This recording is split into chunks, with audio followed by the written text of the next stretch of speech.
আজকে আমরা সাইয়েদনা ওমরে ফারুকের বায়োগ্রাফি সম্পর্কে জানব। ওমরে ফারুক রাদিয়াল্লাহু তাআলা আনহু, the super hero of this উম্মাহ। এই উম্মার সুপার হিরো তিনি, ঠিক কি না? ওনার মুখের আগে লাঠি চলতো বেশি। সুবহানাল্লাহ পড়বেন না? মাঝে মাঝে লাঠি চালানোরও দরকার আছে না নাই? সাইয়েদনা ওমরে ফারুক আমাদের জন্য অনুপ্রেরণা। He is the real super hero of Muslim উম্মাহ। তিনি এই উম্মার রিয়েল সুপার হিরো। এজন্য ওনার জীবনী থেকে আমরা কিছু শিক্ষা নেওয়ার চেষ্টা করব ইনশাআল্লাহ। পড়েন সাইয়েদনা ওমরে ফারুক কিভাবে ইসলাম ধর্ম গ্রহণ করলেন, কিভাবে বিশ্বনবীর প্রাণের কলিজার টুকরা হলেন, এটা দিয়ে আমরা শুরু করি। আল্লাহ তাআলা সাইয়েদনা ওমরে ফারুকের হৃদয়ের মধ্যে 3টা ধাক্কা মেরেছেন, ঈমানের ধাক্কা। আওয়াজ করে বলতে হবে কয়টা? জোরে বলেন তো কয়টা? 3টা ঈমানি ধাক্কা। এক হচ্ছে বিশ্বনবীর দোয়ার ধাক্কা। এক কি? দোয়ার ধাক্কা। 2 হচ্ছে সূরা হাক্কা দিয়ে দিয়েছেন আল্লাহ এক ধাক্কা। সুবহানাল্লাহ পড়বেন না? 3 হচ্ছে সূরাতু তাহা দিয়ে আল্লাহ দিয়েছেন আরেকটা ধাক্কা। এই 3টা ঈমানি ধাক্কা যখন সাইয়েদনা ওমরে ফারুকের হৃদয়ে লাগলো, উনি পড়তে আরম্ভ করেছেন আশহাদু আল্লা ইলাহা ইল্লাল্লাহ ওয়া আশহাদু আন্না মুহাম্মাদান আবদুহু ওয়া রাসূলুহু। চিল্লায়ে পড়েন আল্লাহু আকবার। বিশ্বনবী মক্কায় বসে বসে তাহাজ্জুদের সালাত পড়ে আল্লাহর কাছে দোয়া করলেন, আল্লাহুম্মা আইজ্জাল ইসলাম বিআহাব্বির রাজুলাইনি ইলাইক। ও আল্লাহ, 2 জন লোকের নাম বলবো, 2 জনের দরকার নেই। এই 2 জনের একজনকে আপনি ইসলামের সুশীতল ছায়া তলে এনে ইসলামকে বিজয় দান করে দেন। মুহূর্তের মধ্যে দোয়াটা কবুল করে নিয়েছে কে? বিশ্বনবী বললেন, আল্লাহ 2 জনের নাম বলবো আজকের দোয়ায়। বিআবি জাহাল ইবনে হিশাম, হয়তো হিশামের বেটা আবু জাহেলকে আপনি ইসলামের ভিতরে নিয়ে আসেন, কিংবা ওমর ইবনুল খাত্তাব, খাত্তাবের বেটা ওমরকে আপনি ইসলামের ছায়া তলে নিয়ে আসেন। ওমরে ফারুকের জন্য দোয়াটা কবুল করে নিয়েছে কে? মক্কার যে অবস্থা, আল্লাহর হাবিব সাল্লাল্লাহু আলাইহি ওয়াসাল্লাম বুঝলেন মক্কার এই 2 জনের একজন যদি আমার সাথে না থাকে তাহলে মক্কায় দাওয়াতি কাজ চালিয়ে যাওয়া যাবে। আল্লাহরে বললেন, আল্লাহ বেশি চাই না, এই 2 জনের একজন, হয় আবু জাহেল নয় ওমর, হয় আবু জাহেল নয় ওমর। বিশ্বনবী যখন দোয়া করলেন, এই দোয়ার একটা ঈমানি ধাক্কা, নূরানি ধাক্কা সাইয়েদনা ওমরে ফারুকের হৃদয়কে স্পর্শ করে ফেলল। দোয়া ইজ লাইক এ মিসাইল। এই যে আমরা দোয়া করি, এটা মিসাইলের মতো। যুদ্ধে মিসাইল হামলা করে না? মিসাইল হামলা করার পরে এই মিসাইল লক্ষ্য বস্তুতে যে ভেদ করে, ঠিক কিনা? তেমনি দোয়ার মতো যদি আপনি দোয়া করতে পারেন, আপনি যেই জন্য দোয়া করেছেন ঠিক ওই জায়গায় যে আপনার দোয়া স্পর্শ করে। সুবহানাল্লাহ পড়বেন না? বিশ্বনবীর দোয়ার মাধ্যমে প্রথমে সাইয়েদনা ওমরে ফারুকের হৃদয়ে এক ধাক্কা লাগলো। 2 নম্বরে রব্বুল আলামিন সূরাতুল হাক্কা দিয়ে ওমরে ফারুকের হৃদয়ের মধ্যে দিলেন এক ধাক্কা। পড়েন আল্লাহু আকবার।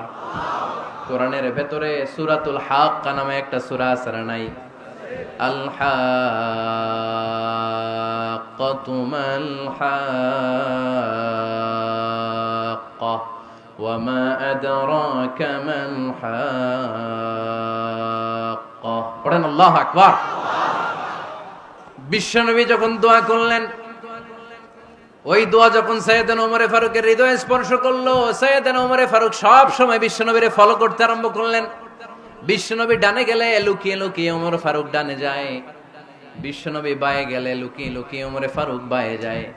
বিশ্বনবী একবার মসজিদুল হারামে যে নামাজ পড়তে শুরু করলেন, ওমরে ফারুক তখন বিশ্বনবীর পিছু পিছু ছদ্মবেশে পেছন থেকে যে বিশ্বনবী কিভাবে নামাজ পড়ে দেখতে শুরু করলেন। বিশ্বনবী ইন দা মিন টাইম এশার নামাজে আল হাক্কাতু মাল হাক্কা তেলাওয়াত শুরু করে দিলেন। আল হাক্কাতু মাল হাক্কা তেলাওয়াত শুরু করে দিলেন। তেলাওয়াত করতে করতে বিশ্বনবী যখন তেলাওয়াত করতেছে, ওমরে ফারুক এরকম দুলতেছে আর মজা পাচ্ছে। ওমিয়া বিশ্বনবীর কণ্ঠ বুঝি আমার মতো কণ্ঠ, আপনার মতো কণ্ঠ, আহমদ বিন ইউসুফের কণ্ঠ, আব্দুল বাসিতের কণ্ঠ না? বিশ্বনবীর গলায় যে কি সুরের ঝংকার আল্লাহ দিয়েছেন, কি সুরের লহরী আল্লাহ দিয়েছেন, একবার যে শুনতো পাগল হয়ে যেত। আল্লাহু আকবার। বিশ্বনবী সূরা হাক্কা মন্ত্রমুগ্ধ তেলাওয়াতে, মন্ত্রমুগ্ধ সুর দিয়ে, মন্ত্রমুগ্ধ কণ্ঠ দিয়ে তেলাওয়াত করতে লাগলেন। এশার সালাতে ওমরে ফারুক দুলতে লাগলেন। ওমরে ফারুক যত শুনেন অবাক হয়ে যায়, যত শুনেন অবাক হয়ে যায়, যতই শুনে অবাক। কিরে? কারণ তিনি আরবি ভাষা বুঝতেন, এত সুন্দর শব্দের গাঁথনি। এত প্রাঞ্জল বর্ণনা, এত সুন্দর অন্তমিল, এটা কবিতা না হয়ে পারে না। উনি মনে মনে ভাবলেন এটা মনে হয় কবিতা, it might be poem, it could be poem. Muhammad মনে হয় কবি হয়ে গেছে, তার কাব্য প্রতিভা দিয়ে সে এটা বানিয়েছে। তা না হলে এত সুন্দর কথা এটা কবিতা না হয়ে পারে। ইন দ্য মিন টাইম বিশ্বনবী কিন্তু দেখতেছে না যে পেছনে ওমর।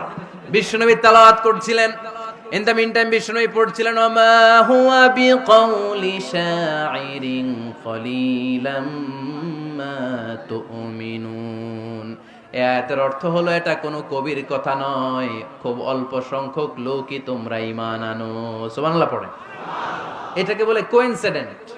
কোইনসিডেন্ট হুট করে অনেক সময় মিলে যায়, যায় কি যায় না?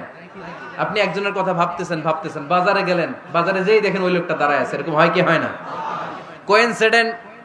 ওমরে ফারুক মনে মনে যেটা ভাবতেছে ওই কথা দিয়ে বিশ্বনবী তেলাওয়াত করতেছে, আল্লাহু আকবার। বিশ্বনবী যে আয়াত তেলাওয়াত করছিলেন, আয়াতের অর্থ হলো এটা কোনো কবির বানানো কবিতা না, খুব অল্প সংখ্যক লোকই তোমরা ঈমান আনো। ওমরে ফারুক আটকে উঠলেন, থমকে দাঁড়ালেন। ঘটনা কি? আমি মনে মনে ভাবলাম কি রে, এত সুন্দর কথা, এটা তো মানুষের কথা হতে পারে না, এটা নিশ্চয়ই কবিতা, কবির কথা। কিন্তু মুহাম্মদ এখন আবার পড়তেছে ওমা হুয়া বিকাউলি শাইর, এটা কোনো শায়েরের, কবির কথা নয়। কলিলাম মা তুমিনুন, অল্পই তোমরা ঈমান আনো। তার মানে আমার মনে যা চলে মুহাম্মদ এটা টের পায়। মুহাম্মদ গণক। নাউজুবিল্লাহ পড়বেন না? মুহাম্মদ অনেক বড় মাপের একজন গণক। মানুষের হৃদয়ে কি চলে, মনে মনে কি ভাবে, মুহাম্মদ না দেখেও বলে দিতে পারে। ইন দা মিন টাইম বিশ্বনবী পরের আয়াতে পড়লেন ওয়ালা বিকাউলি কাহিনিন কলিলাম মা তাযাক্কারুন। এই আয়াতের অর্থ হলো এটা কোনো গণকের বানানো গণনা নয়, খুব অল্প সংখ্যক লোকই তোমরা উপদেশ হিসেবে এটাকে মানো। সুবহানাল্লাহ পড়েন। এবার আর ওমরে ফারুকের সহ্য হয় না, কি আজীব তামাশা। প্রথমে মনে করলাম কবিতা, মোহাম্মদ কয় কবি না, সে কবি না, এটা কবিতা না। তারপর ভাবলাম সে গণক, সে আয়াত পরে পরে বলে দিল এটা গণনা নয়, তাহলে এটা কি? এটা কি কবিতাও না, গণনাও না, তাহলে এটা কি? বিশ্বনবী তখন বললেন তানজিলুম মির রাব্বিল আলামিন। সুবহানাল্লাহ পড়েন। পরের আয়াত ছিল তানজিলুম মির রাব্বিল আলামিন। এটা দুনিয়ার কোন কবির বানানো কবিতা না, এটা কোন গণকের গণনা না, এটা কোন সাহিত্যিকের বানানো সাহিত্য নয়, এটা মহাবিশ্বের পরিচালক রব্বুল আলামিনের কাছ থেকে পাঠানো কিতাব কোরআন। সূরা হাক্কার ধাক্কায় ওমরে ফারুক কাইত। প্রথমে ধাক্কাটা লাগলো যে দোয়া। বিষ্ণুবী তাহাজ্জুদে কেঁদে দোয়া করলেন, আল্লাহ হয় আবু জাহেল রে দিবা নাইলে ওমর রে দিবা। ওই দোয়া ওমরে ফারুকের হৃদয়ে ছোঁয়া লেগেছে। এরপর হাক্কা, সূরাতুল হাক্কা দিয়ে দিলে এক ধাক্কা। এই ধাক্কা খেয়ে উথাল পাথাল হৃদয়ের মধ্যে, হায় রে এ কি বাণী, এ কেমন কথা, কে মুহাম্মদ? তারপরও শয়তানের ওয়াসওয়াসা আছে না নাই? আল্লাহ বলে যতই ওয়াসওয়াসা ওমরকে দেয়া হোক, আমি ওমরে ফারুককে এই মুসলিম উম্মতের সেনাপতি বানিয়ে ছাড়বো, আমি সেনাপতি বানাবো। এবার 3 নাম্বার ডোজ। ডাক্তারের কাছে গেলে প্রথমে দেখবেন সিম্পল ডোজ দেয়, নরমাল ওষুধ, এটাতে কাজ না হলে ডোজ বাড়ায়, একেবারে কাজ না হলে অ্যান্টিবায়োটিক মারে, আছে না নাই? আল্লাহ প্রথমে দোয়ার ছোঁয়া লাগালেন, তারপর সূরা হাক্কা দিয়ে ধাক্কা মারলেন, এরপরে রব্বুল আলামিন বলেন এবার 3 নাম্বার ডোজ সূরা তহা দিয়ে আমি তোমার হৃদয়টারে উজালা বানায় দেব রে ওমর। শয়তান দিক দিয়ে ওয়াসওয়াসা, খেলা দুই দিক থেকে চলতেছে। আল্লাহ তাআলা হেদায়েতের রাস্তায় টানছে, শয়তান জাহান্নামের দিকে টানছে। ঘোষণা দেয়া হলো মক্কায়, মুহাম্মদের মাথা কেটে এনে দিলে এত এত স্বর্ণ মুদ্রা দেয়া হবে। ওমরে ফারুক রাজি হয়ে গেলেন, নাঙ্গা তলোয়ার নিয়ে বিশ্বনবীর মাথা কাটার জন্য ছুটলেন। নাউজুবিল্লাহ পড়বেন না? বনু জাহরা গোত্রের এক লোক বলে, আইনা ইয়া ওমর, কই যাও? মুহাম্মদের মাথা কাটতে যাই। আরে মুহাম্মদের মাথা কাটতে যাও? তোমার বোন ফাতিমা বিনতে খাত্তাব আর তোমার বোন জামাই সাঈদ কদ সাবা, এরা তো ধর্ম ত্যাগ করে ফেলছে, এটা তো আমাদের ধর্ম ত্যাগ করে মুহাম্মদের ফলোয়ার হয়ে গেছে। আগে ওমর ঘর সামলাও, পরে মুহাম্মদের মাথা কাটতে যেও। ওমরে ফারুক অবাক হয়ে গেলেন, তলোয়ার নিয়ে বিশ্বনবীর দিকে না যে নিজের বাড়ির দিকে চলে গেলেন।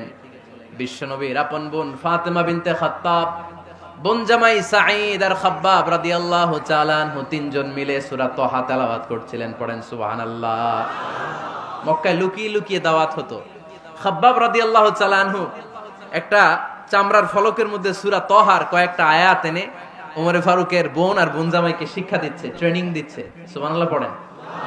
লুকিয়ে লুকিয়ে ওমরে ফারুক যখন ঘরে চলে আসলেন, এরা তটস্থ হয়ে গেল। সাইয়েদনা খাব্বাব বিছানার তলায় লুকিয়ে গেলেন। ওমরে ফারুক বললেন, দরজা খোলো।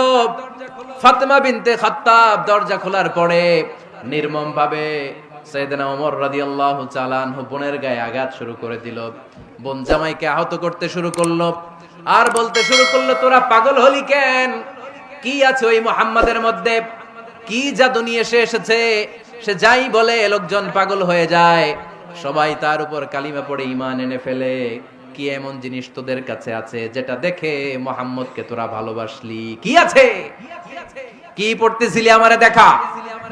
ফাতেমা বলে, ইন্নাকা রিজসুন লা ইয়ামাসসুহু ইল্লাল মুতাহহারুন। ও আমার ভাই ওমর, তুমি নাপাক। তুমি কি? লা ইয়ামাসসুহু ইল্লাল মুতাহহারুন, পবিত্রতা অর্জন না করে এই কোরআন ধরা যায় না। সুবহানাল্লাহ পড়েন। ওমরে ফারুক